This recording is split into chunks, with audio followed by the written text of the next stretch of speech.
Faithful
కీర్తన గ్రంథము 92వ కీర్తన. యెహోవాను స్తుతించుట మంచిది, మహోన్నతుడా నీ నామమును కీర్తించుట మంచిది. ఉదయమున నీ కృపను, ప్రతి రాత్రి నీ విశ్వాసతను, పరితంతుల స్వరమండనముతోను, గంభీర ధ్వని గల సితారతోను ప్రచురించుట మంచిది. ఎందుకనగా యెహోవా నీ కార్యముల చేత నీవు నన్ను సంతోషపరుచున్నావు. నీ చేతి పనులను బట్టి నేను ఉత్సహిస్తున్నాను. యెహోవా నీ కార్యములు ఎంత దొడ్డవి, నీ ఆలోచనలు అతి గంభీరములు. పశుప్రాయులు వాటిని గ్రహింపరు, అవివేకులు వివేచింపరు. నిత్యనాశనం నొందుటకే కదా భక్తిహీనుడు గడ్డివలే చిగుర్చుదురు. చెడు పనులు చేయవారందరూ పుష్పించుదురు. యెహోవా నీవే నిత్యము మహోన్నతుడుగా నుందువు. నీ శత్రువులు యెహోవా నీ శత్రువులు నశించెదరు. చెడు పనులు చేయవారందరూ చెదరిపోవుదురు. గురుపోతు కొమ్ము వలె నీవు నా కొమ్ము పైకెత్తితివి. కృత తైలముతో నేను అంటబడితిని. నా కొరకు కొంచిన వారి గతి నా కన్నులు ఆసక్తిగా చూచెను.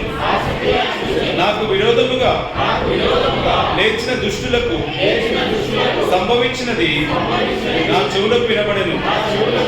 నీతిమంతులు ఖర్జూర వృక్షం వలె మోవేదురు. లెబానోను మీది దేవదారు వృక్షం వలె వారు ఎదుగుదురు. యెహోవా మందిరంలో నాటబడిన వారై వారు మన దేవుని ఆవరణలో వర్ధిల్లుదురు. నాకు ఆశ్చర్యదుర్గమైన యెహోవా యథార్థవంతుడనియు ఆయన యందు ఏ చెడుతనంలో లేదనియు ప్రసిద్ధి చేయుటకై వారు ముసలితనమందు ఇంకా చిగురు పెట్టుచుందురు. సారము కలిగి పచ్చగా నుందురు. చదవబడే వాక్యం దేవుడు దీవించి ఆశీర్వదించి మహిమ పొందునుగాక. ఆమేన్.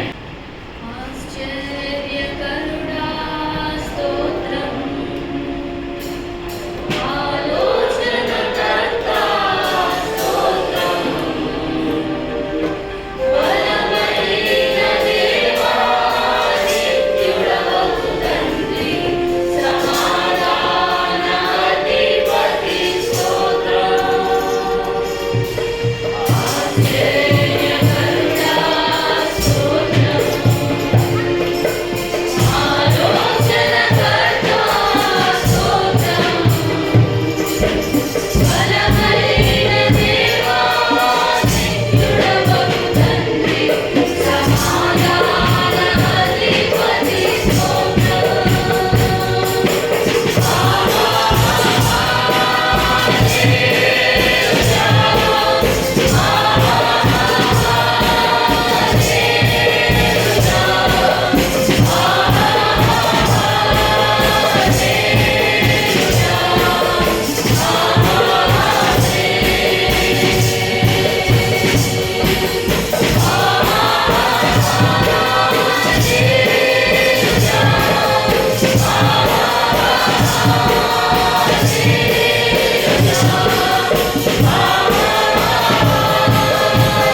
స్తుతించాలి. కీర్తనలు 103వ కీర్తన మనకి చెప్తుంది కదా, 103వ కీర్తన రెండవ వచనంలో, నా ప్రాణమా యెహోవాను సన్నుతించుము, ఆయన చేసిన ఉపకారములలో దేనిని మరువకు. కొన్ని మర్చిపోండి ఉందా అండి వాక్యంలో? లేదు. దేనిని మరువకుము అంటే అది చిన్నదైనా సరే పెద్దదైనా సరే దేనిని కూడా మరువకుము అంటుంది. ఒకవేళ మనం ఈరోజు బయటకు వెళ్తున్నాం అనుకోండి, తిరిగి క్షేమంగా ఇంటికి వచ్చాం, ఆయనను స్థుతించాలి, ఆయన కృతజ్ఞతాస్తుతులు చెల్లించాలి. ఇది చిన్న విషయమే అని మనం అనుకోవచ్చు, కానీ కాదు. ఎంతోమంది బయటికి వెళ్ళిన వాళ్ళు యాక్సిడెంట్స్ అవుతున్నాయి, చెప్పలేము ఎవరు ఏ రోజున ఎలా ఉంటున్నారో మనకు చెప్పలేము. ఈరోజు మనం బ్రతికి ఉన్నాము అని అంటే అది కేవలం దేవుని కృపనే. ఈరోజు మనం సజీవ లెక్కలో ఉన్నాము అని అంటే అది కేవలం దేవుని కృపనే. ఇందును బట్టి మనం ఆయనను స్తుతించాలి. సో వాక్యం ఏమని సెలవిస్తుంది? ఆయన చేసిన ఉపకారములలో దేనిని మరువకుము. అది చిన్నదైనా సరే పెద్దదైనా సరే ప్రతి ఒక్క ఉపకారాన్ని, ఆయన చేసిన ఉపకారాన్ని దేనిని మరువకుము అని వాక్యం సెలవిస్తుంది. అదేవిధంగా కీర్తనలు 50:23లో చూసుకున్నట్లయితే 50వ అధ్యాయము 23వ వచనం,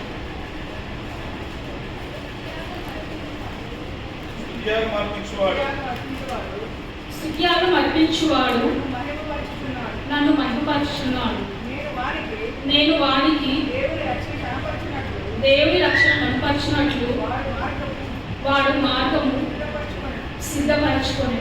స్తుతియాగం అర్పించువాడు నన్ను మహిమపరచుచున్నాడు. ఆయనను స్తుతించుట ద్వారా ఆయనని మనము మహిమపరచుచున్నాం. ఏ విధంగా స్తుతించాలి, ఆయనని ఏ విధంగా ఆరాధించాలి అనేది కూడా మనం ఇప్పుడు చూసుకుందాము. అయితే ఎప్పుడు మనం దేవుని స్తుతించాలి, ఏ వేళలో మనం దేవుని స్తుతించాలి వచనాలు చూసుకుందాం మనము. కీర్తనలు 34వ అధ్యాయము 1వ వచనం, మీరెల్లప్పుడూ యెహోవాను సన్నుతించదు, నిత్యము ఆయన కీర్తి నా నోట నుండు. అంటే ఎల్లప్పుడూ ఆయనను స్తుతించాలి. ఇట్లా ఈ టైం పర్టికులర్ టైం అని ఈ పర్టికులర్ వేళలో మనం ఆయనను స్తుతించాలి అని బైబిల్లో లేదు. ఎల్లప్పుడూ మధ్యాహ్న కాల సమయం, సాయంకాల సమయం, పొద్దున, ఉదయకాలం ఉన్న రాత్రి వేళలో ఎల్లప్పుడూ ఆయనను స్తుతించాలి. నిత్యము ఆయన కీర్తి. మనకు ఒక పాట కూడా ఉంది కదండి, నేను ఎల్లప్పుడూ యెహోవాను సన్నుతించును. అందరికీ తెలిసిన పాట, తర్వాత పాడుకున్నాను. నేను ఎల్లప్పుడూ యెహోవాను సన్నుతించెదను, నిత్యము ఆయన కీర్తి నా నోట నుండి. సో దేవుని స్తుతించడానికి మనకంటూ ఒక పర్టికులర్ టైం ఏమీ లేదు. మన దేవుడు కునుకడు, నిద్రపోడు. సో 24/7 మనం ఎప్పుడు ఆయన పిలిచినా, ఎప్పుడు ఆయన సన్నిధిలో మనం మొరపెట్టుకున్నా సరే ఆయన మనకి ఉత్తరం ఇస్తాడు. ఆయన ఎప్పుడైనా సరే, ఏ వేళలో అయినా సరే మనం ఆయనని ఆరాధించుకోవచ్చు, స్తుతించుకోవచ్చు. ఇంకా ఎటువంటి సమయాలలో దేవుని స్తుతించాలో చూసుకుందాము. 42వ కీర్తన 42వ అధ్యాయము 11వ వచనం, నా ప్రాణమా నీవేళ కృంగి ఉన్నావు, నాలో నీవేళ తొందరపరుచున్నావు, దేవుని యందు నిరీక్షణ ఉంచుము, ఆయనే నా రక్షణకర్త, నా దేవుడు, ఇంకను నేను ఆయనను స్తుతించను. నా ప్రాణమా నీవేళ కృంగి ఉన్నావు. కొన్ని సమయాలలో మనకి ఏదైనా సమస్య వచ్చినప్పుడు మనం కృంగిపోతూ ఉంటాం. ఏదైనా అనుకున్నది జరగనప్పుడు మనం దేవుని మొరపెట్టుకున్నాం, ఇంకా జరగట్లేదు, మనం డిప్రెస్ అయిపోతాం. అవునా కదా? ఇప్పుడు చూసుకున్నట్లయితే ఒకవేళ స్టూడెంట్స్ అనుకుందాం, వాళ్ళకి అనుకున్న మార్క్స్ రాలేదనుకోండి, లేకపోతే ఫెయిల్ అయ్యారనుకోండి, వాళ్ళు జరగలేదు అని డిప్రెస్ అయిపోతూ ఉంటారు. ఏవేవో వాళ్ళకి థాట్స్ వస్తాయి, సాధారణ వాళ్ళ మైండ్లో ఏవేవో థాట్స్ పెట్టి డిప్రెస్ అయ్యేలాగున్నా, లేకపోతే వేరే పనులు చేసుకునేలాగా సాధారణ శక్తులు వాళ్ళలో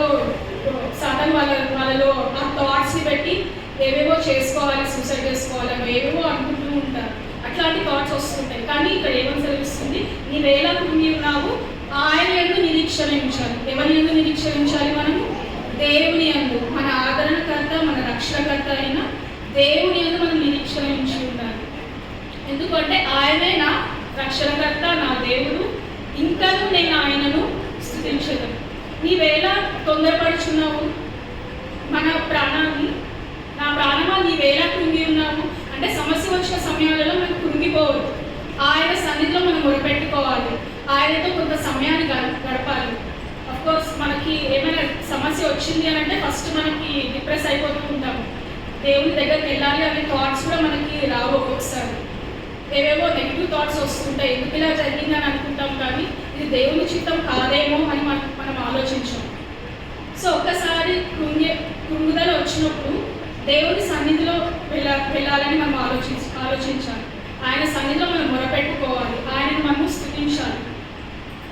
ఒక పాట కూడా ఉంది కదండి, సోలిన వేళలలో బలము లేనప్పుడు, సోలిన వేళలలో బలము లేనప్పుడు ఆదరించి నడిపావయ్యా యెహోవా షాము నీవే, ఆదరించి నడిపావయ్యా యెహోవా షాము నీవే. అవునండి, నా బలమంతా నీవేనయ్యా. అటువంటి సమయాలలో మనం ఏమని స్తుతించాలి ఆయనని? నా బలమంతా నీవేనయ్యా, నా బలమంతా నీవేనయ్యా అని ఆయనని స్తుతించాలి. ఆయనకు మొరపెట్టుకోవాలి మనం, ఆయన సన్నిధిలో గోజాడాలి మనం. దేవా, నువ్వే నన్ను ఆదరించువాడు, నువ్వే నా రక్షణకర్తవు, నువ్వే నన్ను కాపాడువాడు. దేవా, నువ్వే ఈ సమస్య నుంచి నన్ను బయటకు తీసుకొని రాగలవాడు నీవే. నన్ను ఈ సమస్య నుంచి నన్ను రక్షించు, నువ్వే నాతో మాట్లాడు అని ఆయనను స్తుతిస్తాను. అయితే ఫస్ట్ ఎటువంటి సమయాలను స్తుతించాలి ఆయనని? మనం ఎల్లప్పుడూ ఆయనను స్తుతించగలము. ఇంకొకటి కృంగిన వేళలలో మనం ఆయనని స్తుతించాలి. ఇంకొకటి చూసుకుందాము, 1 తెస్సలోనికయులు 5వ అధ్యాయము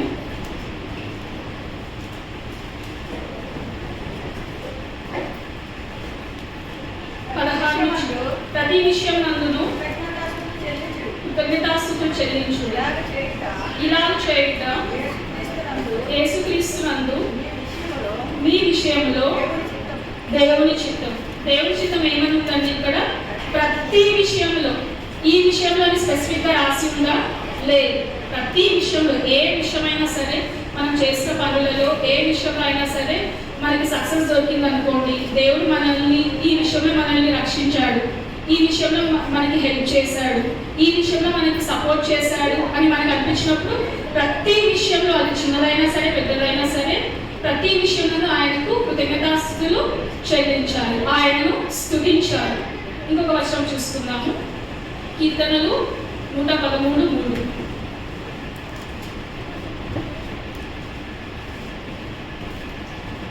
సూర్యోదయం మొదలుకొని సూర్యాస్తం సమయం వరకు యెహోవా నామము స్తుతి నొందదగినది. ఎప్పటి నుంచి ఎప్పటి వరకు అండి?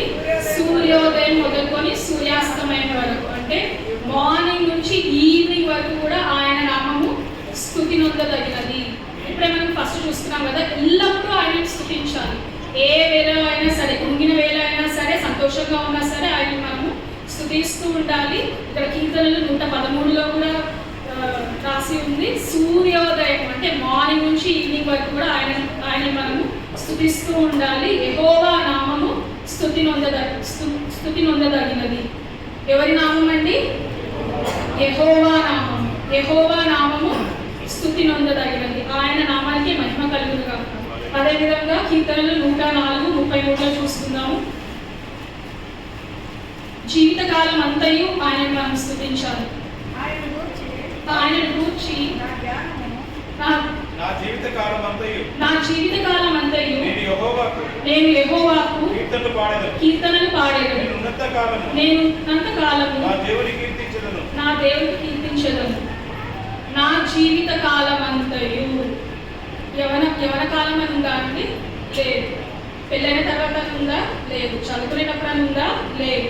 నా జీవిత కాలం అంతయు, మొత్తం మన హోల్ లైఫ్ మొత్తం కూడా ఆయనని స్తుతించాలి అని ఉంది. బాల్య దశలో ఉందా? లేదు. ముసలిబాలైన తర్వాత ఉందా? లేదు. నా జీవిత కాలం అంతయు అంటే మన బ్రతికి ఉన్న రోజులన్నీ కూడా, మనం ఈ లోకంలో జీవిస్తున్న రోజులు కూడా మనం ఆయనని స్తుతిస్తూ ఉండాలి. పరలోకానికి వెళ్ళిన తర్వాత మనం ఆయన స్తుతిస్తూనే ఉంటాం. ఆల్రెడీ దేవదూతలు 24/7 ఆయన స్తుతిస్తూ ఉంటారు. ఇక్కడ మనం ఉన్నన్ని రోజులు కూడా ఆయనను స్తుతిస్తూ ఉంటాను. నా జీవితకాలం అంతయు నేను యెహోవా కీర్తనలు పాడేదను, నేనున్నంత కాలము నా దేవుని కీర్తించేదను.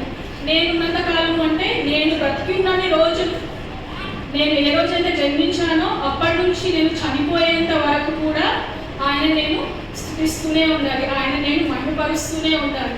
ఆయన చేసిన ఉపకారములు నేను ఎప్పుడు కూడా మర్చిపోకూడదు. అవన్నీ కూడా నేను గుర్తు తెచ్చుకుంటూ ఆయనను స్తుతిస్తూ ఉండాలి.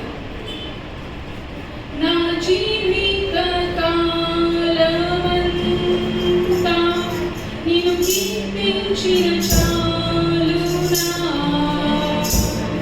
నా సమస్త సంపద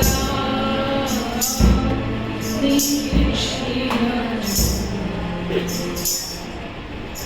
నా జీవిత కాలమంతా నిన్ను కీర్తించిన చాలునా, నా సమస్త సంపద నీకిచ్చిన యేసు నీకు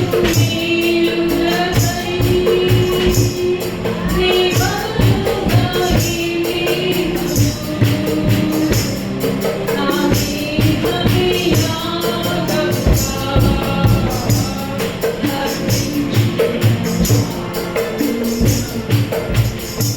ఈ పాటలో చూసుకుంటే ఏమనుంది? యేసు నీరు మేలులకై నేను బదులుగా ఏమిస్తున్నాను. నిజంగా ఆయన చేసిన మేలులకై మనం ఏం అర్పించగలమండి? మనం విరిగి నలిగిన హృదయాన్ని అర్పించగలం, ఒక విధంగా స్థుతించగలము, ఆయన మహిమపరచగలము. మన విరిగి నలిగిన హృదయాన్ని ఆయనకి అర్పిస్తూ ఆయన సన్నిధిలో గోజాడుతూ ఆయన మనం స్థుతించాలి. ఇంకో వచనంలో చూసుకుందాము, కీర్తనలు 145:2.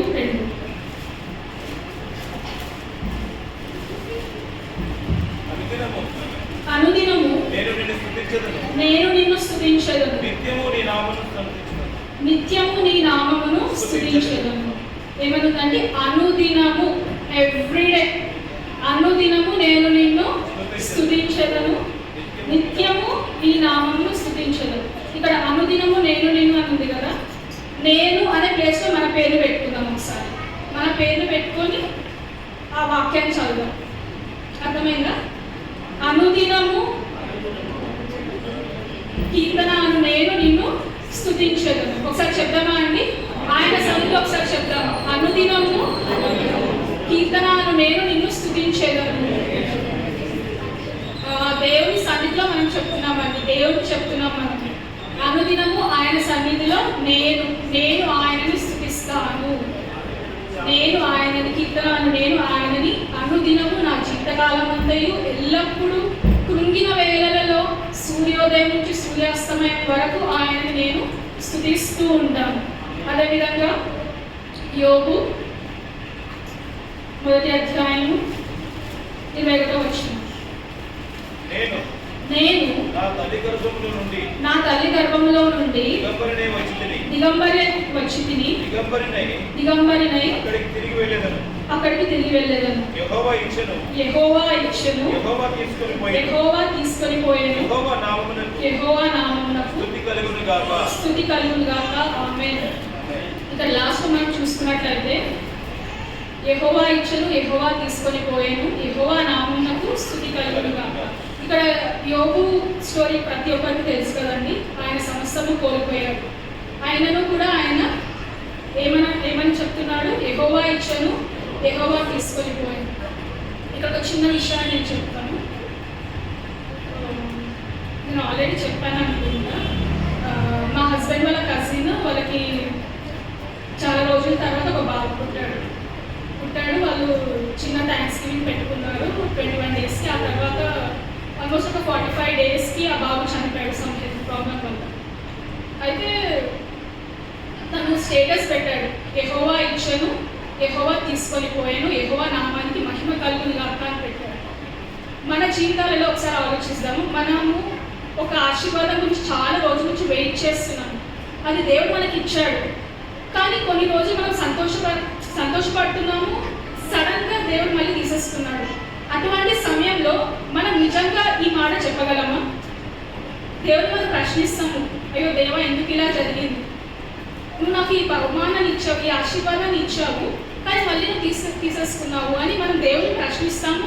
సమ్టైమ్స్ కోపడతాం మేము, ఆ బాధలో ఏ మాటలైనా మనం అనేస్తూ ఉంటాం.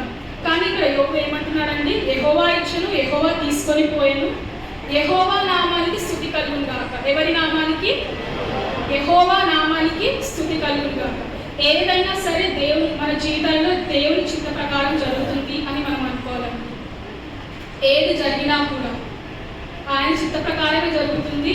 ఏ బహుమానం అయినా సరే యోబు చెప్పిన విధంగానే మన జీవితాలలో కూడా మనం కూడా ఈ వాక్యాన్ని మనం చెప్తాం.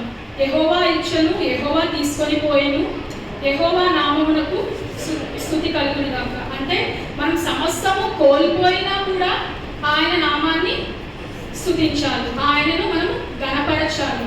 ఇవన్నీ కూడా ఇప్పుడు మనం చూసుకున్న కారణాలన్నీ కూడా ఇవన్నీ కూడా మనము ఈ అన్ని వేళల్లో మనము ఆయనను స్తుతించాలి. మొదటగా మనము ఎల్లప్పుడూ ఆయనను స్తుతించాలి అని నేర్చుకున్నాము. తర్వాత నా జీవిత కాలం అంతయు ఆయనను స్తుతించాలి. సూర్యోదయం నుంచి సూర్యాస్తమయం వరకు కూడా ఆయనను స్తుతిస్తూ ఉండాలి.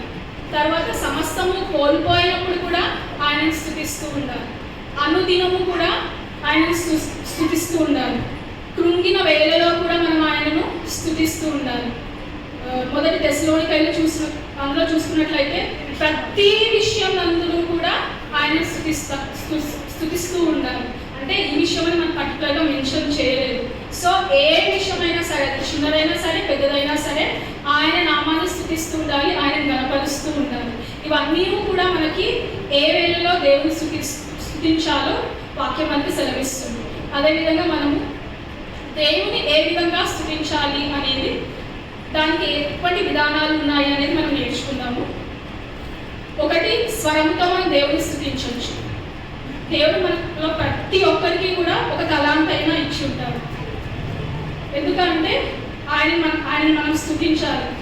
ఏ ఒక్కరికి కూడా దేవుడి ఒక తలాంత ఇవ్వలేదు అని చెప్పలేము. మనం ఒక తలాంత కంపల్సరీ మనలో ఉంటుంది. అదేంటో మనం గ్రహించాలి, దేవుని అడగాలి, దేవా నువ్వు నాకు ఒక తలాంత ఇచ్చావు, ఏ తలాంత ఇచ్చావో నేను దాన్ని గ్రహించడానికి నాకు సహాయం దయచేయి అని దేవుని మనం అడగాలి. సో ఆయన మనకి ఇచ్చిన స్వరములతో ఆయన మనం స్తుతిస్తూ ఉండాలి. అంటే పాటలు పాడుతూ మనం ఆయనను స్తుతించాలి. కీర్తనలు 149 మొదటి వచనం, యెహోవాను స్తుతించుడి, యెహోవాను స్తుతించుడి, యెహోవాకు కృత కీర్తన పాడుడి, భక్తులు కూడుకొని సమాజంలో ఆయనకు స్తోత్ర గీతం పాడుడి, యెహోవాను స్తుతించుడి అని ఇక్కడ 2 సార్లు రాసిందండి. ఏ విధంగా చేయాలి? ఆయనకు కొత్త కీర్తన పాడాలి. కీర్తనలు పాడుచు మనం స్తుతిస్తున్నామా అండి? ఆయన సన్నిధికి మనం ఇవాళ వచ్చి ఉన్నాము. ఆరాధన సమయంలో లేకపోతే పాటలు పాడుతున్న సమయంలో నిజంగా మనం పాటలు పాడుతూ ఆయనకు స్తుతించామా? ఒకసారి మనల్ని మనం ప్రశ్నించుకుందాం. పాటలు పాడుతూ ఆయనను స్తుతించాలి అని దేవుని వాక్యం మనకి సెలవిస్తుంది. భక్తులు కూడుకొని సమాజంలో మనమందరం భక్తులు కూడుకునే సమాజంలో ఆయనకు స్తోత్ర గీతము పాడుడి. నిజంగా పొద్దున ఎంతమంది ఆయనను హృదయపూర్వకంగా పాటల ద్వారా ఆయనను స్తుతించారు. ఒకసారి మళ్ళీ మనం పరీక్షించుకుందాం. ఎందుకంటే మనం దేవుని సన్నిధిలో ఉన్నాము. ఇక్కడ ఒట్టిగా వచ్చి కూర్చొని వెళ్ళడానికి మనం రాలేదు. ఆయన స్తుతించడానికి, ఆయన గణపరచడానికి, ఆయన కృతజ్ఞతాస్తుతులు చెల్లించడానికి మనం దేవుని సన్నిధికి వచ్చాము. ఒట్టిగా వచ్చి కూర్చొని అందరినీ చూసి వెళ్ళడానికి మనం రాలేదు. సో దేవుని సన్నిధిలో ఎప్పుడు వచ్చినా సరే మనము ఇతరులు మనల్ని చూస్తారు అని సిగ్గుపడకుండా మనం ఆయనను స్తుతించాలి. ఎవరు ఏమైనా అనుకోని మనం హృదయపూర్వకంగా మనం ఆయనను స్తుతించాలి. దేవుని సన్నిధికి వచ్చినప్పుడు మనం ఎప్పుడు కూడా సిగ్గుపడకూడదండి. వేరే వాళ్ళు ఏమైనా చూస్తారో అని అనుకోవద్దు. మనం ఇక్కడ ఓన్లీ దేవుడు, మనం అంతే. వేరే వాళ్ళు ఏం చేస్తున్నారని మనకి అనవసరం. మన కాన్సన్ట్రేషన్ అంతా దేవుని పైననే ఉండాలి. హృదయపూర్వకంగా ఆయనను మనము స్తుతించాలి. కొత్త కీర్తనతో మనం ఆయనను స్తుతించాలి. ఇలా కూడా చేద్దాం. లేకపోతే ఎవ్రీ మంత్ ఒక కొత్త పాట నేర్చుకుందాం. మనం కొత్త పాట నేర్చుకొని ఆయన స్తుతిద్దాం. అలాగే పాత పాటలు మర్చిపోవాలని అనట్లేదు. పాత పాటలు మనం పాడుతూనే ఉండాలి. ఎవ్రీ మంత్ ఒకటి అయినా సరే 2 అయినా సరే పాటలు నేర్చుకొని కొత్త పాటలు నేర్చుకొని మనం ఆయన స్తుతిద్దాం. ఈ విధంగా మనం చేస్తూ ఉంటాం. అదేవిధంగా 100వ అధ్యాయము 4వ వచనం. కృతజ్ఞతార్పణలు చెల్లించుచు ఆయన గుమ్మములలో ప్రవేశించుడి, కీర్తనలు పాడుచు ఆయన ఆవరణములలో ప్రవేశించుడి. సేమ్ ఇక్కడ కూడా కృతజ్ఞతార్పణలు చెల్లించాలి, కీర్తనలు పాడుచు ఆయన సన్నిధులలో ఆయన ఆవరణములలో ప్రవేశించు. ఆయన ఆవరణం, ఆయన సన్నిధి అంటే పాటలు పాడొచ్చు, ఆయన సన్నిధికి మనం రావాలి. కృతజ్ఞతార్పణలు చెల్లించు ఆయన సన్నిధికి మనం రావాలి. ఈ విధంగా మనం గుర్తుపెట్టుకుందామండి. ఆయనని మనము మన స్వరములతో, మనకి ఇచ్చిన తలాంతులతో ఆయనని మనము స్తుతించాలి. ఇంకో విధంగా కూడా చూసుకుందామండి. మన చేతులెత్తి కూడా మనం ఆయనని స్తుతించవచ్చు. ఆరాధన సమయంలో మనందరము కూడా ఇందాక హల్లెలూయా సాంగ్ పాట పాడినప్పుడు మనం అందరము కూడా హల్లెలూయా అన్నప్పుడు చేతులెత్తాము, అవునా కదా? నేను ఎందుకో సడన్గా అబ్జర్వ్ చేస్తున్నాను మా పాపని. అందరు చేతులెత్తితే తను కూడా చేతులెత్తి హల్లెలూయా అని అంటుంది. అదొక్క వర్డ్ వచ్చి తను పాడుతూ హల్లెలూయా అని చేతులెత్తింది. అంటే చేతులెత్తుట ద్వారా కూడా ఆయనను మనము స్తుతించగలము. అంటే ఇంకో విధంగా చూసుకున్నట్లయితే కీర్తనలు 47వ అధ్యాయము 1వ వచనం.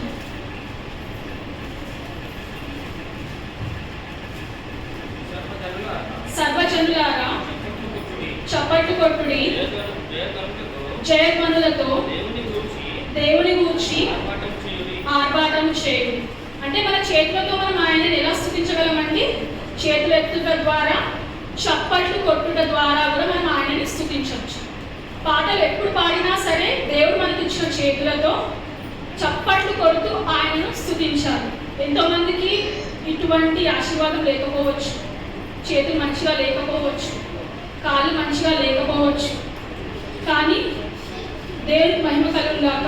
దేవుడు ఇక్కడ ఉన్న మనందరికీ కూడా మంచి ఆరోగ్యాన్ని దయచేస్తాడు, చేతులు ఇచ్చాడు, కాళ్ళు ఇచ్చాడు. మనం అంతయు కూడా మన శరీరం అంతయు కూడా మన శరీరం ద్వారా ఆయనని మనం స్తుతించాలి. మెయిన్గా చప్పట్లు కొట్టుట ద్వారా, ఆయన మనకి ఇచ్చిన చేతులతో చప్పట్లు కొట్టుట ద్వారా ఆయనను స్తుతించాలి. కీర్తనలు 98:8లో కూడా చూసుకుందాం ఒకసారి. ఆయన సన్నిధిని నదులు చప్పట్లు కొట్టునుగాక, కొండలు కూడి ఉత్సాహధ్వని చేయునుగాక. ఇక్కడ ఏమనుందంటే నదులు చప్పట్లు కొట్టునుగాక, ఆయన సన్నిధిని నదులు చప్పట్లు కొట్టునుగాక, కొండలు కూడి ఉత్సాహధ్వని చేయునుగాక. మనము పామ్ సండే టైంలో చూసుకున్నట్లయితే ఒక కథ ఉంది కదండి. యేసుక్రీస్తు ప్రభువారు గాడిదని ఎక్కి ఆయన యెరూషలేములోకి ఎంటర్ అవుతూ ఉంటాడు. అక్కడ యేసుక్రీస్తు వారు గాడిదనికి వస్తున్నప్పుడు అక్కడ ఎవరు కూడా హోసన్నా అని చెప్పకపోతే ఏమని అంటారు దేవుడు? అక్కడ మీరు చెప్పకపోతే ఇక్కడున్న ఆమేన్ అంటే మనం చేయకపోతే ఏముంది, చైర్స్ చేస్తాయేమో, ఇక్కడున్న మైక్ ఇవన్నీ, ఫ్యాన్స్ ఇవన్నీ చేస్తాయేమో, అంతే కదండి. దేవుడు మనకి ఇటువంటి అవకాశాన్ని ఇచ్చాడు. ఆయనను స్తుతించే అవకాశాన్ని ఇచ్చాడు, ఆయనను మహిమపరిచే అవకాశాన్ని, ఆయనను ఘనపరిచే అవకాశాన్ని మనకి ఇచ్చాడు. ఇవన్నీ కూడా వీటికన్నిటికీ లేవండి. ఇవన్నీ కూడా నాన్ లివింగ్ థింగ్స్. చైర్స్ అయినా సరే, ఫ్యాన్స్ అయినా సరే, ఏవైనా సరే, ఏవైనా సరే నాన్ లివింగ్ థింగ్స్, వాటికి లేవు. కానీ దేవుడు మనకి ఇచ్చాడు. దేవుడు మనకి నోటిని దయచేశాడు, చేతులను దయచేశాడు. వీటి ద్వారా దేవుణ్ణి మనము మహిమపరుస్తాము, స్తుతిస్తాము. చేతులతో చప్పట్లు కొడుతూ ఆయనను స్తుతిద్దాము. అదేవిధంగా వాయిద్యాలు వాయించుట ద్వారా, దేవుడు మనకి ఇచ్చిన చేతులతో వాయిద్యాలు వాయించుట ద్వారా కూడా మనం ఆయనను స్తుతించవచ్చు. కీర్తనలు 33:2.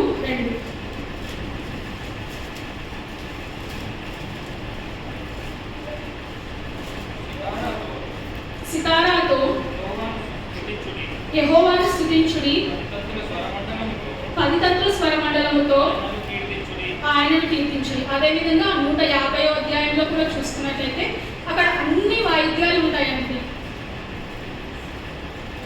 భూరధ్వనితో, స్వరమండలముతో, తంబులతోను, తంతి వాద్యములతోను, పిల్లని మ్రోగితోను, మ్రోగు తాళములతోను, గంభీర ధ్వని గల తాళములతోను ఆయనను స్తుతించు. అంటే ప్రతి ఒక్క వాయిద్యంతో కూడా మనం ఆయనని స్తుతించవచ్చు. దేవునితో మహిమ కలుగును గాక. దేవుని స్తుతించుడి ఎల్లప్పుడూ, దేవుని స్తుతించుడి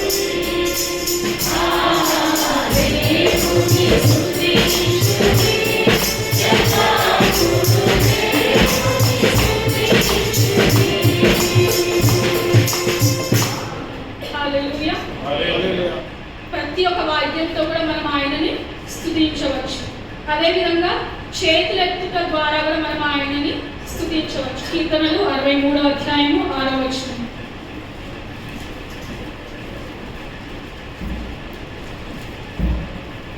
కాగా నా జీవిత కాలమంతయు నేను ఇలాగున నిన్ను స్తుతించెదను, నీ నామమును బట్టి నా చేతులెత్తెదను. హల్లెలూయా.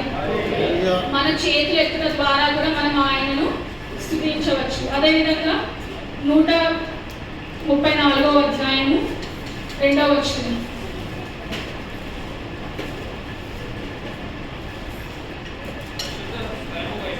పరిశుద్ధ స్థలము వైపు మీ చేతులెత్తి యెహోవాను సన్నుతించుడి. పరిశుద్ధ స్థలము వైపు మీ చేతులెత్తి యెహోవాను స్తుతించుడి. అందరం ఒక్కసారి చేతులెత్తి హల్లెలూయా చెప్తామండి.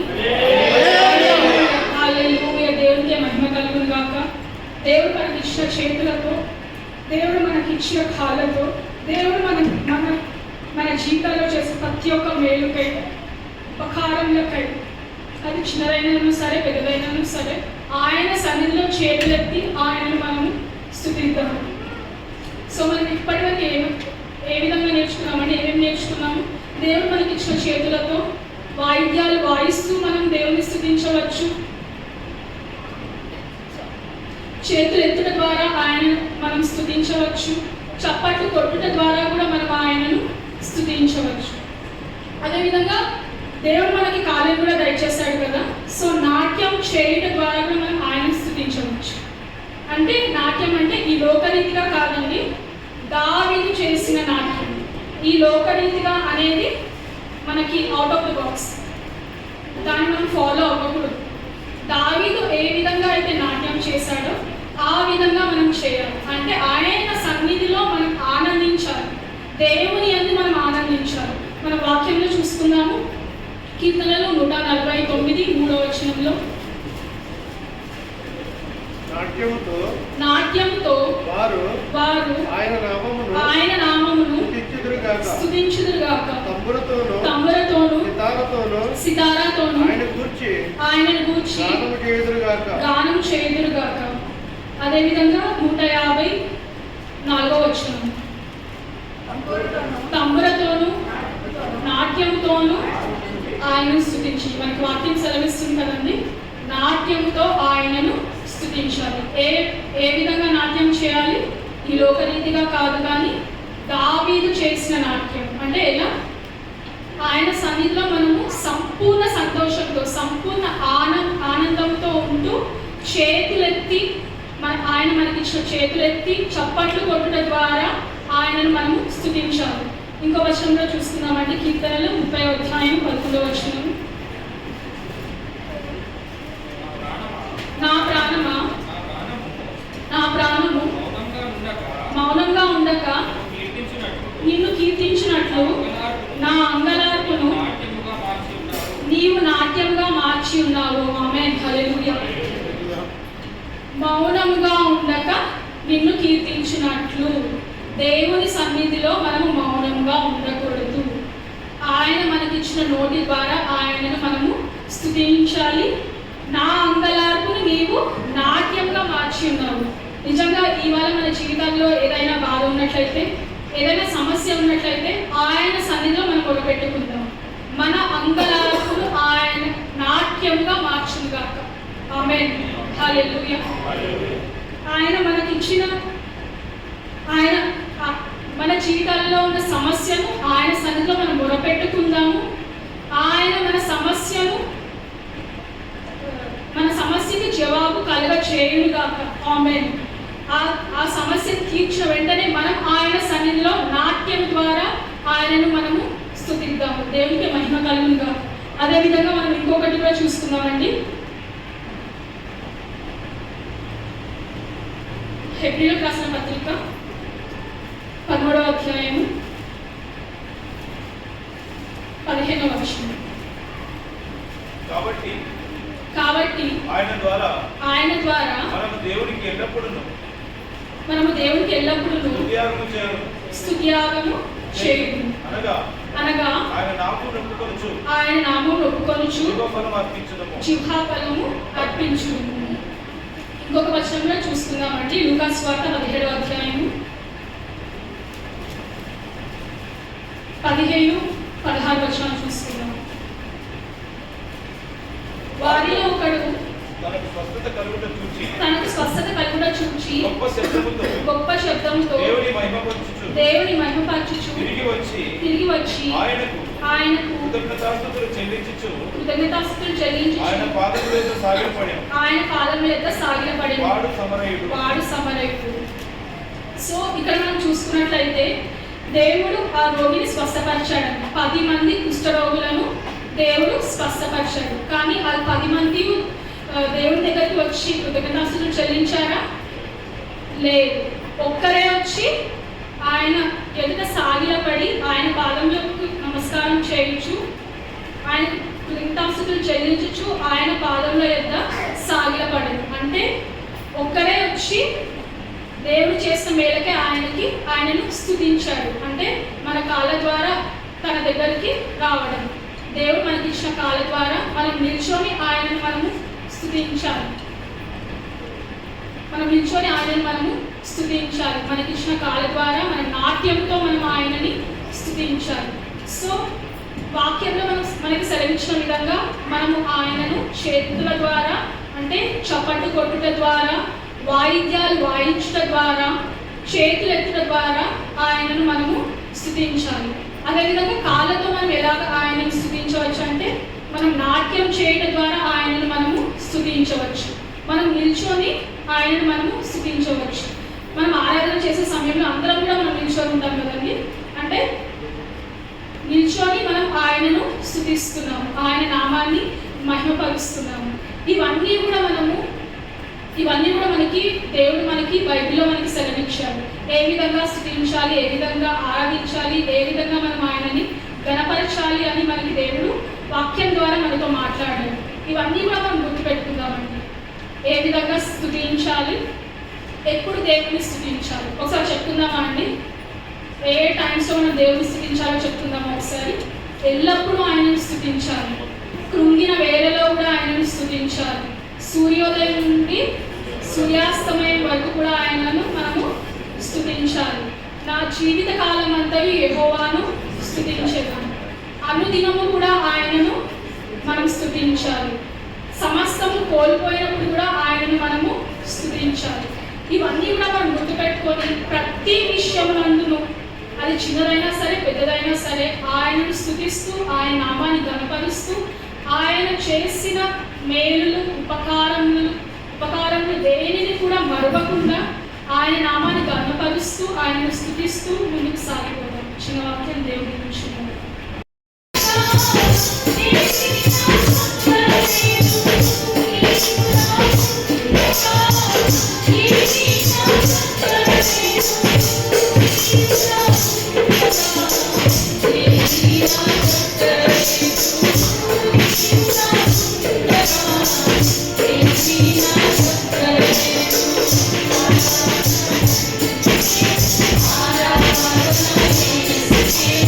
I'm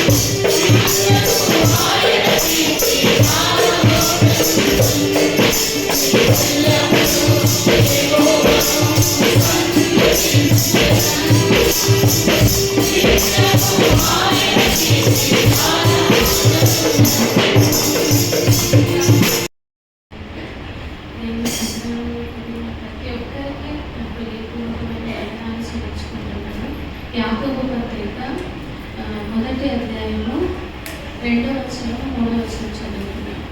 యాకోబు రాసిన పత్రిక మొదటి అధ్యాయము 2వ నా సహోదరులారా, మీ విశ్వాసములకు కలుగు పరీక్ష ఓర్పును పుట్టించునని ఎరిగి మీరు నానా విధములైన శోధనలో పడినప్పుడు అది మహానందమని ఎంచుకునుడి. మీరు సంపూర్ణులను అనునాంగులను ఏ విషయంలోనైనాను కొదువలేని వారునై ఉండునట్లు ఓర్పు తన క్రియను కొనసాగింపనీయడం. చిన్న ప్రార్థన చేస్తుంది.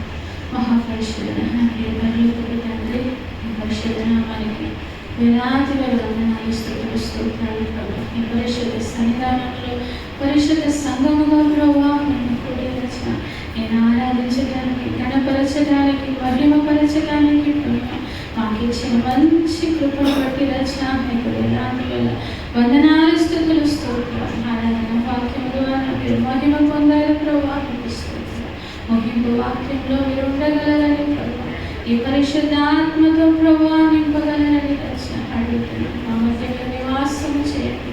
మీరే మాకు మంచి బోధకుడు ప్రభు, మాకు బోధించగలరని, మా హృదయాన్ని స్పందించి ప్రభు ఈ వాక్య ప్రకారం జీవించడానికి మాకు కృపదయ చేయగలరని అడుగుతున్నాను. యేసు ప్రభు అతి పరిశుద్ధ నామం వచ్చిన ప్రార్థన అడిగి వేడుకుంటున్నాను. నా ప్రియ బ్రహ్మకు తండ్రి, ఆమేన్. దేవుని నామానికి వందనాలు. నాకు రాసిన పత్రిక మొదటి అధ్యాయం 2-3 వచనాలు మనం చూస్తున్నాం. ఏంటంటే, నా సహోదరులారా, మీ విశ్వాసమునకు కలుగు పరీక్షణ ఏం పుట్టిస్తుందంట? ఓర్పును మనకు పుట్టిస్తుందని ఎరిగి మీరు నానా విధములైన శోధనలో పడినప్పుడు అది మహానందమని ఎంచుకోండి. అంటే మనకు విశ్వాసులు కదా, మన పేర్లు అంటే విశ్వాసులు, క్రైస్తవులు, ఆత్మీయులని అంటే మనం దేవుని వెంబడించడానికి మనకు ఏమొస్తుంది? విశ్వాసమైన మనకు నానా విధములైన శోధనలు. అంటే ఈ విశ్వాసంలో మనకు పరీక్ష మనకు కలుగుతుంది. ఈ పరీక్ష మనకి ఏం పుట్టిస్తుందంట? ఓర్పును పుట్టిస్తుంది. ఈ నానా విధములైన శోధనలో పడినప్పుడు మనం ఏం చేస్తాం? కృంగిపోతాం, సొమ్మసిల్లిపోతాం, ఒక్కొక్కసారి వెనుతిరిగే పరిస్థితులు మనకు వస్తాయి. కానీ దేవుని వాక్యం ఏం చెప్తుందంటే, ఇవి మనకు మహానందమని, మహా సంతోషమని మనము ఎంచుకోవాలంట. మీరు సంపూర్ణులను, అనునాంగులను ఏ విషయంలోనైనా కొదువలేని వారిని ఉండినట్లు ఓర్పు తన క్రియను, అంటే మన సంపూర్ణులుగా, అనునాంగులుగా, ఏ విషయంలో కూడా ఆత్మీయ జీవితంలో కొదువలేని వారుగా మనం ఉండాలంటే ఓర్పుతో ప్రతిదానిని మనము సహించుకోవాలని దేవుని వాక్యంలో మనము చూస్తున్నాం. అంటే టైం తక్కువ కాబట్టి నేను త్వరగా చెప్తాను. మొదటి పేతురు 1:7 వచనం చూస్తాను. మొదటి పేతురు 1:7 నశించిపో సువర్ణము అగ్ని పరీక్ష వలన శుద్ధపరచబడుచున్నవి కదా, దానికంటే అమూల్యమైన మీ విశ్వాసం ఈ శోధనల చేత పరీక్షకు నిలిచినదై యేసుక్రీస్తు ప్రత్యక్షమైనప్పుడు మీకు మెప్పును మహిమయు ఘనతయు కలుగుటకు కారణమగును. అంటే నశించిపోయే సువర్ణము అగ్ని పరీక్ష వలన అంటే ఇప్పుడు బంగారం అంటే అది సువర్ణంగా అది మెరిసిపోవాలి, అది శుద్ధిగా, అంటే అందరికీ ఒక విలువ కలిగిన బంగారంగా, విలువ కలిగిన వస్తువుగా అది కనబడాలంటే అది దేని చేత పరీక్షించబడుతుందని వాక్యంలో మనం చూస్తామంటే అగ్ని చేత పరీక్షించబడుతుంది. అంటే అగ్నిలో ఆ బంగారాన్ని వేసినప్పుడు దాంట్లో ప్రతి మలినమని కూడా తీసివేయబడుతుంది, శుద్ధి చేయబడుతుంది. అందుకే మన విశ్వాసం కూడా దానికంటే విలువైనదంట. దేనికంటే? నశించిపోయే సువర్ణము కంటే మన విశ్వాసం అమూల్యమైనదని దేవుని వాక్యంలో మనము చూస్తున్నాం. నశించిపోయే సువర్ణము అగ్ని పరీక్ష వలన శుద్ధపరచబడుచున్నది కదా, దానికంటే అమూల్యమైన మీ విశ్వాసము ఈ శోధనల చేత పరీక్షకు నిలిచినది. మన విశ్వాసము ఈ శోధనలు, మన కలుగు ఇరుకులు, ఇబ్బందులు, శ్రమలకు మనం ఏం చేయాలి? మనము నిలిచేవారుగా మన కలుగు విశ్వాసములు మనం ఏం చేయాలి? ఈ పరీక్షకు నిలిచినదై యేసుక్రీస్తు ప్రత్యక్షం అయినప్పుడు మీకు మెప్పును, మహిమయు, ఘనతయు కలుగుటకు. ఈ శోధనలన్నీ మనకేంటి? ఈ శ్రమలన్నీ యేసు ప్రభువుని వెంబడించేటప్పుడు మనకు కలిగే శోధన, ఇరుకు, ఇబ్బందులు ఇవన్నీ మనకేంటంటే యేసు ప్రభువు మధ్యాకాశంలో ప్రత్యక్షమైనప్పుడు అది మనకు మెప్పుగా, ఘనతగా, మనకు అంటే మెప్పు, మహిమ, ఘనతకు అది కారణంగా ఉంటుందని. అంటే ఈ లోకంలో నశించిపోయే సువర్ణము కంటే దేవుడి పట్ల మనకున్న కలిగిన విశ్వాసం ఏంటంటే అది అమూల్యమైనది. అది పరీక్షింపబడుతుంది. పరీక్షించినప్పుడు మనం ఆ పరీక్షలో నిలబడాలని, నిలబడినప్పుడు మనకు మెప్పు, ఘనత, మహిమ యేసు ప్రభువు ప్రత్యక్షమైనప్పుడు మనకు కలుగుతుందని దేవుని వాక్యంలో మనము చూస్తున్నాం. హెబ్రీ పత్రిక 10వ అధ్యాయము,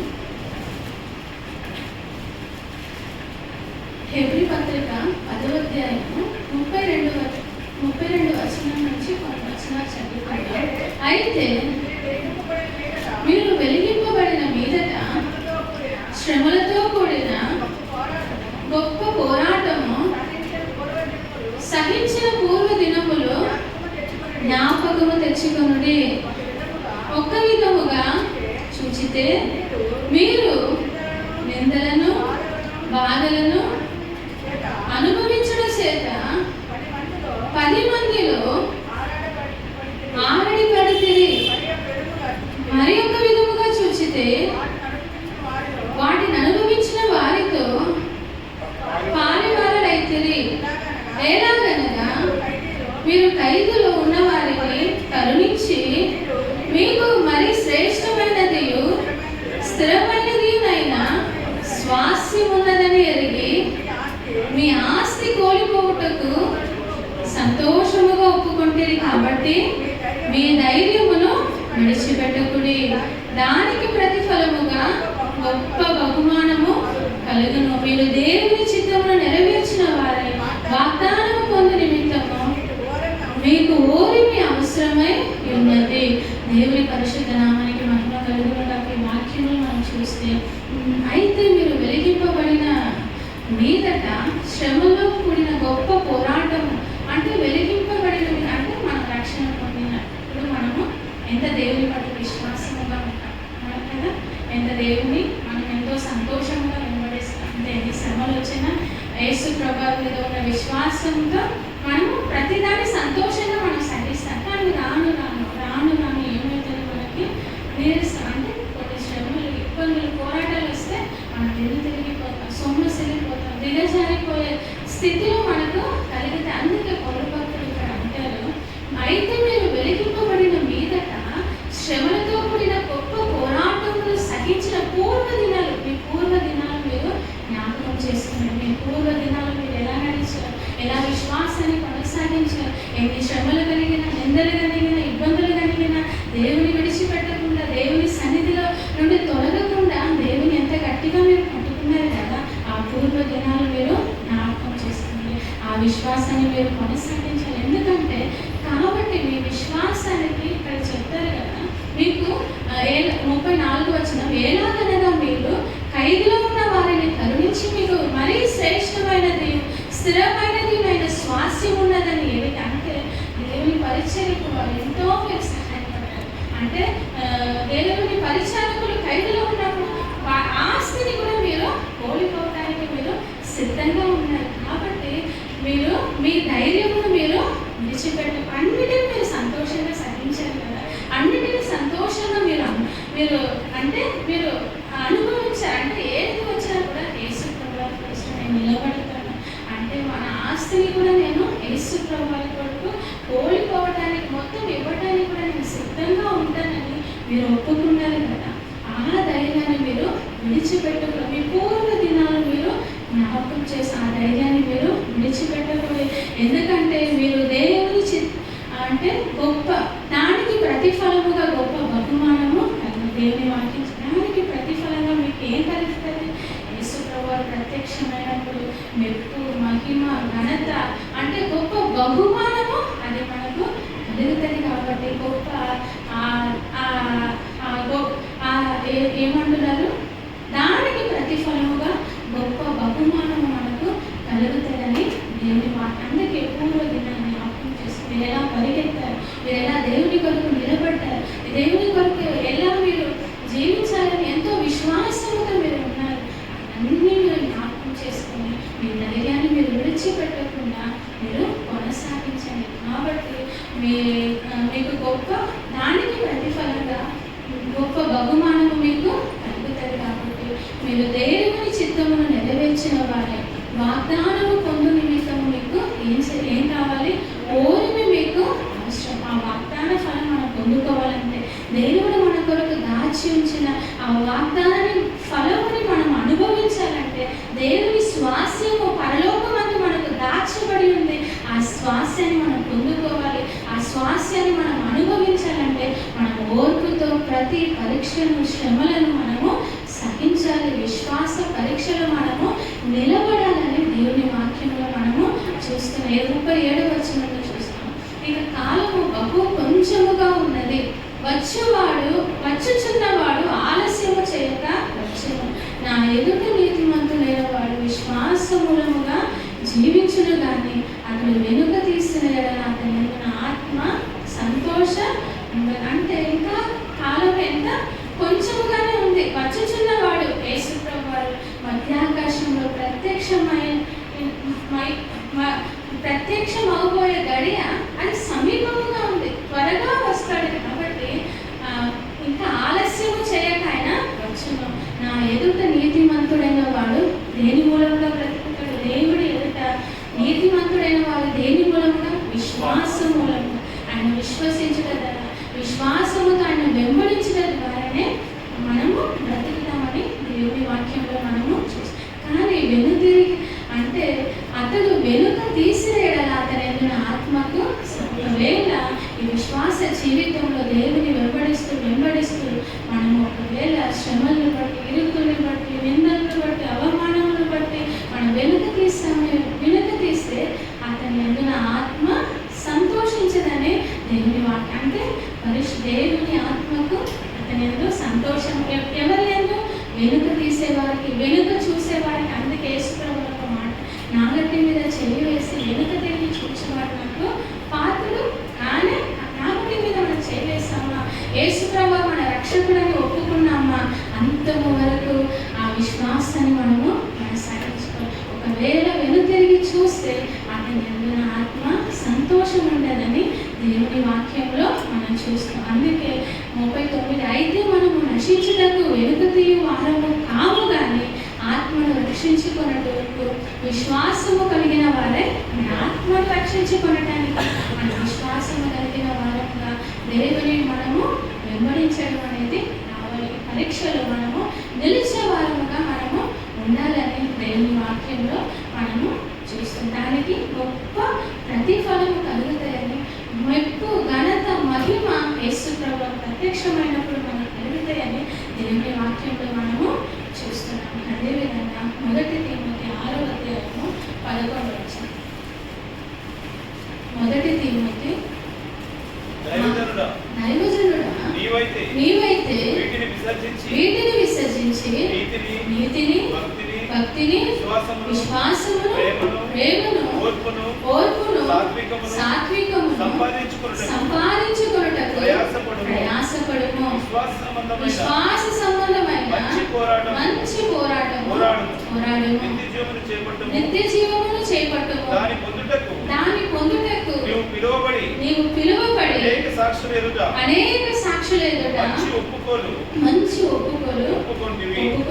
దేవుని పరిశుద్ధ నామానికి మహిమ కలుగుగాక. ఈ వాక్యం మనం చూస్తే దైవజనుడా నీవైతే వీటిని విసర్జించాలంటే నిజంగా ఈ వాక్యం ఉన్ననే మనతో మర్చిపోయిన విశ్వాస జీవితంలో మనకు పోరాటం కలుగుతుందని ఉన్న ఈ కింద వాక్యం కూడా. అంటే ధనాపేక్షలు అంటే మనం ఈ లోక ఆశలను మనం అంటే ధనము సంపాదించాలి, లోకం మీద మనకు ఆశలను బట్టి, లోక కోరికలను బట్టి, పాపాన్ని బట్టి మనము ఒకవేళ వెనుక తీయబడకూడదని ఈ దైవజనుడు మనల్ని హెచ్చరిస్తున్నాడు. ఎట్లా దైవజనుడా నీవైతే వీటిని విసర్జించాలి. ఇల్లు నీ విశ్వాసం నుండి ఏదైతే నిన్ను వెనుక లాగుతుందో అవన్నీ నువ్వేం చేయాలి? విడిచిపెట్టాలి, విసర్జించాలి. నీతిని, భక్తిని, విశ్వాసమును, ప్రేమను, ఓర్పును, సాత్వికమును సంపాదించుకున్నట్టుకు మనం ఏం చేయాలంట? ప్రయాసపడాలి. దేనిని మనం సంపాదించుకోవాలి? విశ్వాసాన్ని, ప్రేమను, ఓర్పును, సాత్వికమును సంపాదించుకున్నట్టుకు ప్రయాసపడము. విశ్వాస సంబంధమైన మంచి పోరాడము. నిత్య జీవాన్ని నీవు చేపట్టాలి. దాన్ని పొందుటకు నీవు పిలువబడి అనేక సాక్షుల ఎదుట మంచి ఒప్పుకోలు మనం నిత్య జీవాన్ని పొందుటకు మనం పిలువబడిన దాని గురించి అందరి ముందు మనము మంచి సాక్ష్యం ఒప్పుకోలు మనం ఒప్పుకున్నాం. అందుకే నేను మంచి పోరాడాలి. విశ్వాస విషయంలో నీ పరీక్షలో మనము నిలబడాలి. నీ విశ్వాసాన్ని, ప్రేమను, ఓర్పును, సాత్వికను నువ్వు సంపాదించుకోవాలి. దానికే నువ్వు ప్రయాసపడాలి. దైవజనుడా, నిన్ను విశ్వాసం నుండి ఏదైతే లాగుతుందో అవన్నీ నువ్వు విడిచిపెట్టాలి. అవన్నిటిని నువ్వు విసర్జించాలని దేవుని వాక్యంలో మనము చూస్తాం. అదేవిధంగా 1 తిమోతి 1వ అధ్యాయము 18-19 వచనం చూస్తాం. 1 తిమోతి, నా కుమారుడైన తిమోతి, నీవు విశ్వాసమును మంచి మనస్సాక్షి కలిగిన వాడవై నిన్ను గూర్చి ముందుగా చెప్పబడిన ప్రవచనముల చొప్పున ఈ మంచి పోరాడవలెనని వాటిని బట్టి ఈ ఆజ్ఞను నీకు అప్పగించుచున్నాను. అట్టి మనస్సాక్షిని కొందరు త్రోసివేసి విశ్వాస విషయమై ఓడ బద్దలైపోయిన వారి వలె చేయబడి ఉన్నారు. దేవుని నామానికి మహిమ కలుగునుగాక. ఇక్కడ పౌలపుస్తకుడు తిమోతిని హెచ్చరిస్తున్నాడు. దేవుడు ఈరోజు మనతో మాట్లాడుతున్నాడు. నా కుమారుడమైన తిమోతి, నీ విశ్వాసమును, మంచి మనస్సాక్షిని మనం యేసు ప్రభువుని వెంబడించడానికి మనకి ఏం కావాలి? విశ్వాసము, మంచి మనస్సాక్షి మనకు కావాలి. కలిగిన వాడవి నిన్ను గూర్చి ముందుగా చెప్పబడిన ప్రవచనముల చొప్పున ఈ మంచి పోరాటాన్ని నువ్వు పోరాడవలెనని వాటిని బట్టి యాజ్ఞను నీకు అప్పగించుచున్నాను. అట్టి మనస్సాక్షిని కొందరు ఏం చేశారంట? మంచి మనస్సాక్షిని వారు త్రోసివేసినందున వారి విశ్వాసం ఏమైంది చూద్దాము. విశ్వాస విషయమై ఓడ బద్దలై, అంటే వారు మంచి యేసు ప్రభువుని వెంబడించడానికి మంచి మనస్సాక్షిని వారు కోల్పోయారు కదా. కోల్పోయినప్పుడు ఏం జరుగుతుంది? వారికి ఉన్న విశ్వాసము దేనితో పోలుస్తున్నారు? నా పడవతో ఆ విశ్వాస పడవ ఏమైపోయిందంట? బద్దలైపోయింది. ఒకవేళ మనం యేసు ప్రభువుని మంచి మనసుతో మనం వెంబడించకపోతే మన విశ్వాసం కూడా, మన విశ్వాసపు పడవ బద్దలైపోయే అవకాశాలు ఉన్నాయి. అందుకే మన యేసు ప్రభువుని మనం వెంబడించడానికి మంచి మనస్సాక్షి, మన విశ్వాసం కాపాడుకోవడానికి మనకి ఏం కావాలి?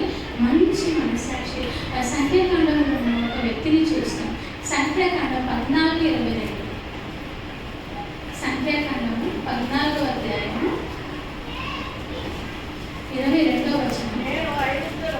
నేను ఐగుప్తులో అరణ్యములో చేసిన సూచక క్రియలను,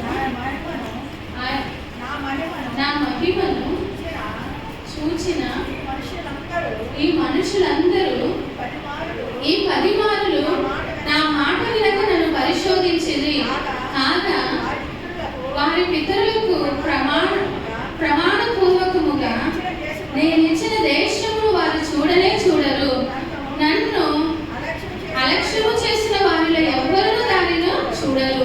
నా సేవకుడైన కాలేబు మంచి మనసు కలిగి పూర్ణ మనసుతో నన్ను అనుసరించిన హేతువు చేత అతడు పోయిన దేశములు అతన్ని ప్రవేశపెట్టదను. దేవుని నామానికి మహిమ కలుగుగాక.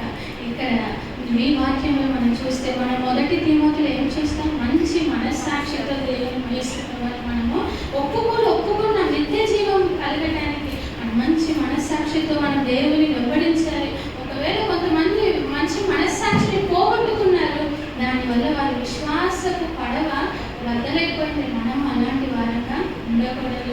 ఇక్కడ మంచి మనసుతో ఎవరు వెంబడించారు చూద్దాము. సంఖ్యాకాండం 14:22 మనం చూస్తే, నేను ఐగుప్తులో అరణ్యంలో చేసిన సూచక క్రియలను, నా మహిమను చూసిన ఈ మనుషులందరూ ఈ 10 మారులు తోలుకొని వస్తున్నారు.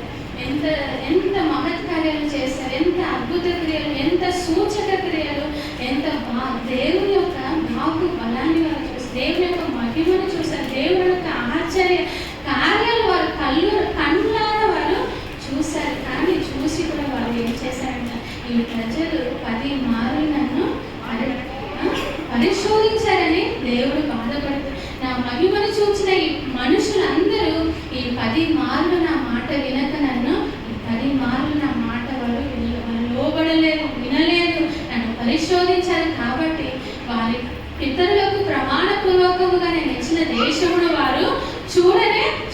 వారు 10 మార్లు పరిశోధించారు. వారు ఏమైనా విశ్వాసంలో నిలిచారా? కాదు. ఎప్పుడు సనుగుడే, ఎప్పుడు గొనుగుడే, ఎప్పుడు దేవుని ప్రశ్నించుడే, దైవ సేవకుని మోషే మీద వ్యతిరేకంగా మాట్లాడుడే. దేవుడు అంటారు, మీరు మోషేకు కాదు, మీరు నాకు విరోధంగానే. అందుకే మనము ఎన్నోసార్లు వారు దేవుని విసిగించినందున ఈ 10 మార్లు నన్ను వారు శోధించారు. అందుకే ఏ ఒక్కరు కూడా ఆ దేశాన్ని, ఆ స్వాస్థ్యాన్ని, ఆ వాగ్దాన భూమిని వారిలో ప్రవేశించారని ఎవరు చెప్తున్నారు? వాగ్దానం చేసిన దేవుడే అక్కడ చెప్తున్నారు. అందుకే కింద ఒక వ్యక్తిని మనం చూస్తాం. నా సేవకుడైన కాలేబు మంచి మనసు కలిగి, ఎలాంటి మనసు కలిగి ఉన్నారు? కాలేబు మంచి మనసు కలిగి పూర్ణ మనసుతో నన్ను అనుసరించిన హేతువు చేత అక్కడ పోయిన దేశంలో అతన్ని నేను ప్రవేశపెట్టాను. దేవుని నామానికి వందనాలు. కాలేబు ఎలాంటి మనసు? మంచి మనసు. అంటే అంతము వరకు నిలిచి ఉన్నవాడే రక్షణ పొందుతారు. అంటే వినకుండా శ్రమలు కలుగుతాయి, ఇబ్బందులు కలుగుతాయి, ఇరుకులు కలిగితే, కానీ దేవుని వాక్యం చెప్తుంది అంతము వరకు సహించిన వాడు, అంతము వరకు నిలిచిన వాడు రక్షణ పొందుతారు కదా.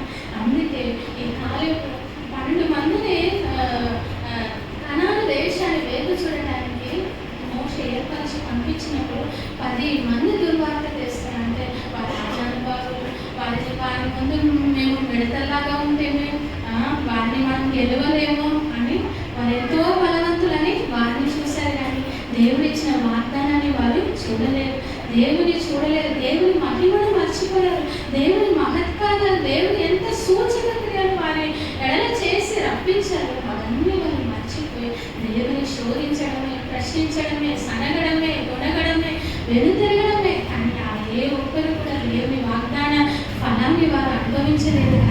కానీ కాలేబు యెహోషువ మాత్రం మంచి మనసుతో దేవుడు వెంబడించారు. అంటే వారు ఎలాంటి వార్త చెప్పారు ఆ సమయంలో అంటే, మనం వారిని గెలుస్తాం, వారిని మనము గెలుస్తాం. దేవుడు మనకు వాగ్దానం చేశారు కాబట్టి మనము వారిని మనము గెలుస్తాం. దేవుడు మనకు తోడుగా ఉంటారు. ఆ దేశాన్ని మనము స్వాధీనపరచుకోగలమని వారి మంచి వార్తను, దేవుని పట్ల ఉన్న విశ్వాసాన్ని ఆ పరిస్థితిలో వారు కనపరిచారు. అంటే వారికి వచ్చిన ఆ పరిస్థితులు, అంటే వారు ఎంతో బలవంతులు అయినప్పటికీ నా దేవుడు ఇచ్చిన వాగ్దానాన్ని బట్టి, నా దేవుడు నాతో ఉన్నాడు కాబట్టి మనం వారిని గెలుస్తాం, వారిని మనం చేయిస్తాం, ఆ దేశాన్ని మనం స్వాధీనపరచుకుంటాం, ఆ వాగ్దాన ఫలాన్ని మనం పొందుతామని విశ్వాసముతో వారు మాటను వారు దేవుని సన్నిధిలో పలికారు. అందుకే అక్కడ దేవుడు కాలేబు గురించి చెప్పే మాట ఏంటంటే, నా సేవకుడైన కాలేబు మంచి మనసు కలిగి, ఎలాంటి మనసు అంటే మంచి మనసు కలిగి పూర్ణ మనసుతో నన్ను, అంటే పూర్ణ మనసుతో, మంచి మనసుతో తన దేవుణ్ణి ఆయన అనుసరించారు. అందుకే అనుసరించిన హేతువు చేత అతడు పోయిన దేశంలో అతన్ని ప్రవేశపెట్టదను, అతని సంతతి దానిని కాలేబు నన్ను మంచి మనసుతో, పూర్ణ మనసుతో అనుసరించాడు కాబట్టి ఆ దేశంలో నేను వారిని ప్రవేశపెడతాను, వారికి నేను మాట ఇచ్చిన స్వాస్థ్యాన్ని వారికి నేను అనుగ్రహిస్తాను. మనకు కూడా ఏం కావాలి? మన విశ్వాసాన్ని కాపాడుకోవాలంటే, మన విశ్వాస పడవ బద్దలైపోకుండా, అంటే మన విశ్వాసంలో మనం కలిగే శోధనలు, పరీక్షలు మనము నిలిచిన వారంగా మనం ఉండాలి. దేవుని పట్ల మంచి మనసుతో ఓర్పు కలిగి మనం సహించాలి. దానికి మన గొప్ప బహుమానము, ఫలము, ప్రతిఫలము మనకు ఉండాలి. అందుకే మంచి మనస్సాక్షితో మనము కాపాడుకోవాలి. మంచి మనస్సాక్షి కలిగి దేవుని మనము వెంబడించాలని, ఆ దానికి మనకి యేసు ప్రభువు ప్రత్యక్షమైనప్పుడు మనకు మెప్పు, ఘనత, మహిమ మన కొరకు సిద్ధపరచబడి ఉన్నదని దేవుని వాక్యంలో మనము చూస్తాం. అదేవిధంగా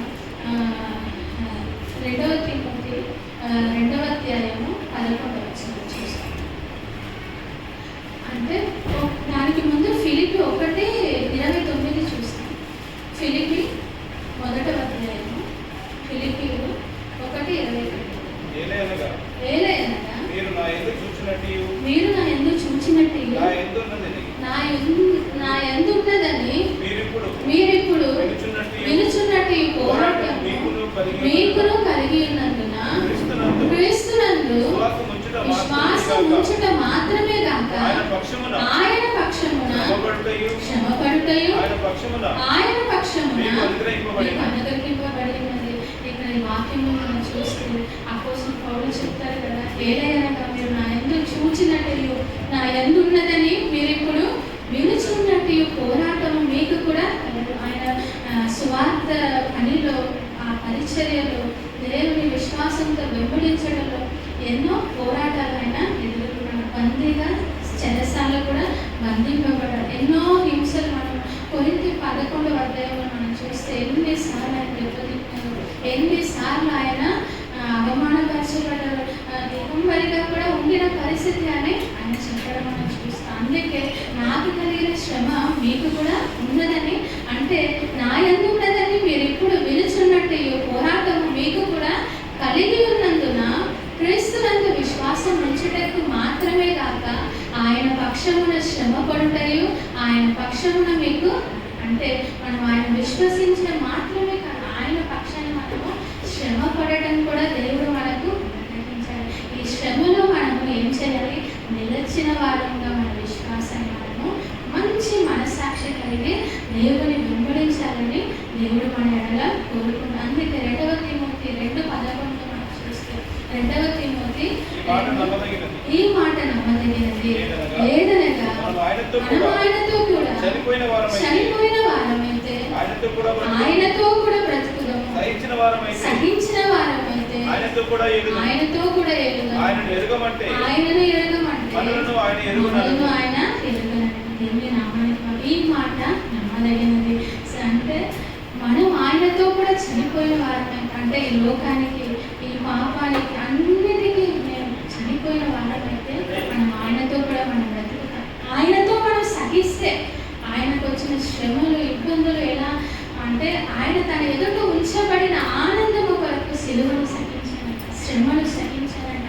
మనము కూడా ఈ విశ్వాసంలో కలిగే ప్రతి శ్రమలను, పరీక్షను మనం ఏం చేయాలి?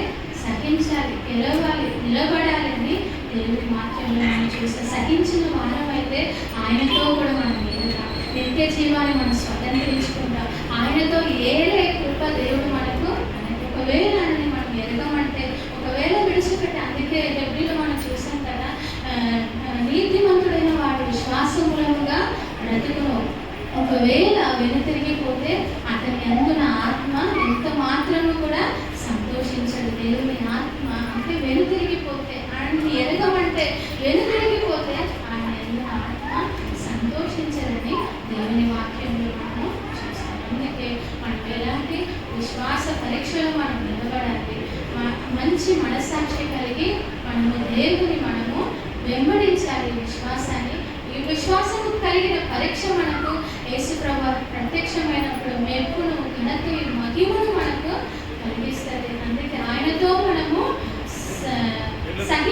చనిపోతే మనము బ్రతుకుతాం. ఆయనతో మనము ఈ శ్రమలను అన్నిటినీ మనం సహిస్తే ఒకవేళ మనం ఆయనతో కూడా మనము అందుకే అపోస్తలుడు పౌలు చెప్తారు కదా, నేను క్రీస్తుతో కూడా నేను సిలువ వెలతిలో చూస్తాను. ఆఖరిలో చూద్దాం 2వ అధ్యాయము 20 వచనము, గలతీయులు 2:20.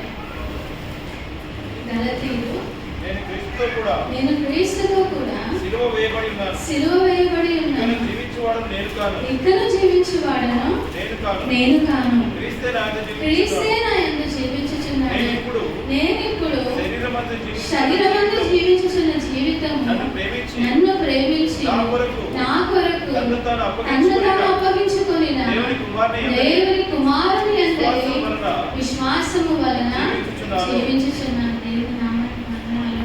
అంటే నేను క్రీస్తుతో కూడా నేను సిలువ పాపానికి లోక ఆశలన్నిటికీ నేను క్రీస్తుతో కూడా నేను సిలువ వేయబడి ఉన్నాను కాబట్టి ఇక జీవించేది నేను అనేది కానే కాను కదా. నేనని అర్థం కానీ నేనని ప్రతిదీ కూడా నేను అనేది కాదు. అంటే నేను కాదు ఈ లోకంలో నా యందు క్రీస్తే జీవిస్తున్నాడు కాబట్టి ఇక నేను జీవించే ఈ కాలము దేని కొరకంట నేను ఇప్పుడు శరీరమందు జీవించుచున్న జీవితము నన్ను ప్రేమించి నా కొరకు తన్ను తాను అప్పగించుకున్న దేవుని కుమారుని అందరి విశ్వాసము మూలంగా నేను ఇప్పుడు నేను జీవించిన జీవితం నేను క్రీస్తుతో కూడా నేను సిలువ వేయబడుతున్నాను. ఇక నేను జీవించేది నేను కాదు కానీ ఇప్పుడు నేను జీవించే జీవితం ఏంటంటే నా శరీరమందు జీవించుచున్న జీవితము నన్ను ప్రేమించి నా కొరకు తన్ను తాను నా కొరకు ఈ లోకాన్ని నన్ను ప్రేమించి ఈ లోకానికి వచ్చి నన్ను తాను సిలువలో అప్పగించుకున్న నా యేసు ప్రభువారి యందు విశ్వాసము ఆయన యందరి విశ్వాసము మూలముగానే జీవిస్తున్నాను. అవును, మనము కూడా ఆయన యందరి విశ్వాసం మూలముగానే మనం జీవిస్తున్నాం కాబట్టి ఈ విశ్వాస పరీక్షలు మనం కలిగే ప్రతి దాన్ని మనము నిలిచేవాళ్ళము. ఆ శుద్ధ సువర్ణము కంటే మన విశ్వాసం అమూల్యమైనదని దేవుడు ఆయన శ్రమలు కలిగేటప్పుడు మనం ఏం చేయాలి?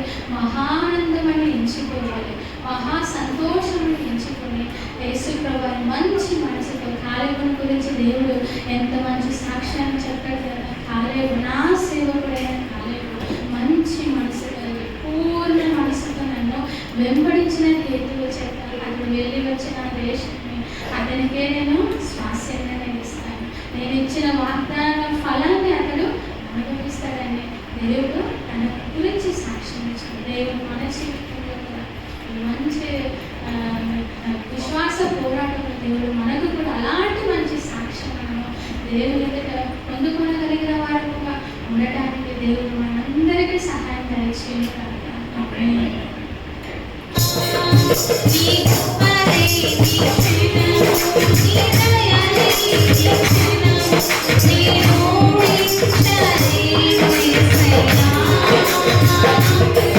Yes,